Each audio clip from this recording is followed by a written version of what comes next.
Hello and welcome to Eganeet. We are here to simplify maths for you. So I hope you all are doing well and studying properly.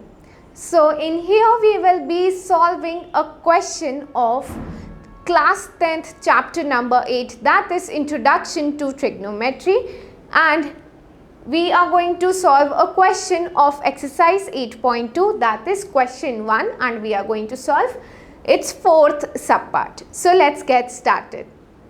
So here we need to evaluate this expression. Now what comes to your mind when I talk about the angles 30 degrees, 45 degrees, 60 degrees? Yes, there is a concept related to it.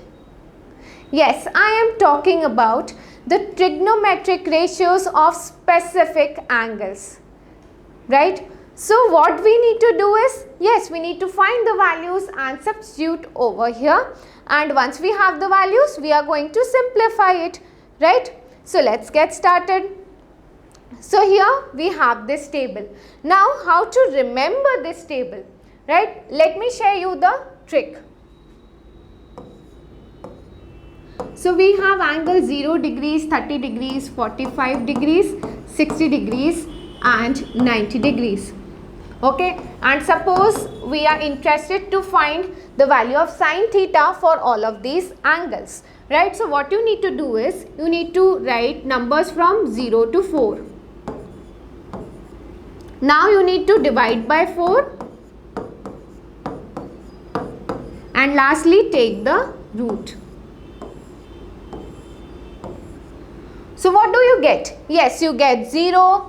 Then you get 1 upon 2, then 1 upon root 2, root 3 upon 2 and 1. Now how can we remember the values of cos? Yes, okay. So the trick is you need to take the cross. So the value of this sine 0 will be in cos 90 degrees. So we will have 0 here and 1 here. Then again you take a cross. So here you will have 1 upon 2 and here you will have root 3 upon 2 and this will remain as it is.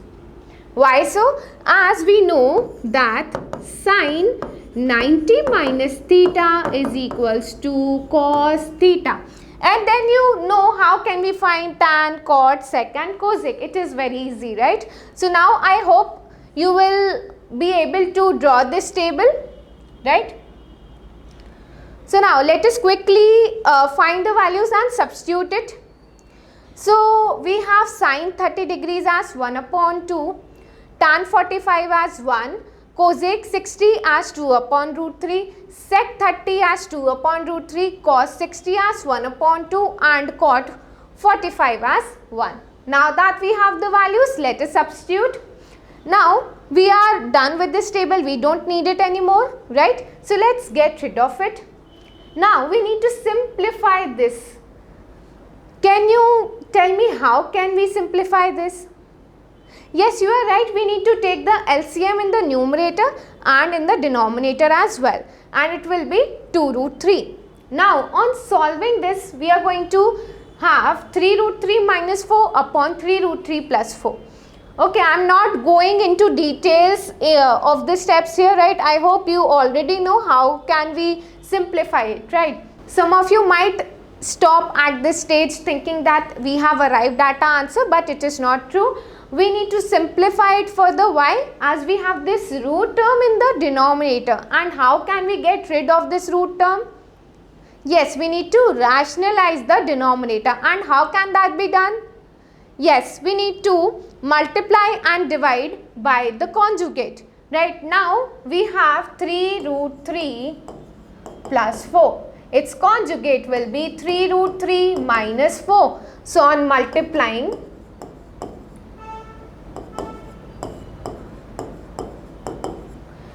we have 3 root 3 minus 4 into 3 root 3 minus 4 in the numerator. Now can you recall any identity?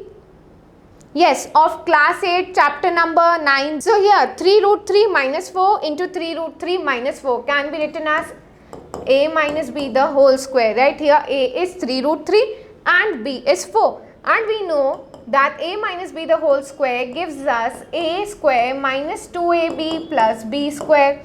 Now, in the denominator, we have terms of the form a plus b into a minus b, which gives us, yes, it gives us a square minus b square. So now on solving it, we will have 27 minus 24 root 3 plus 16 upon 11. Now again we can simplify it further. This 27 plus 16 will give us 43. So our answer is 43 minus 24 root 3 upon 11.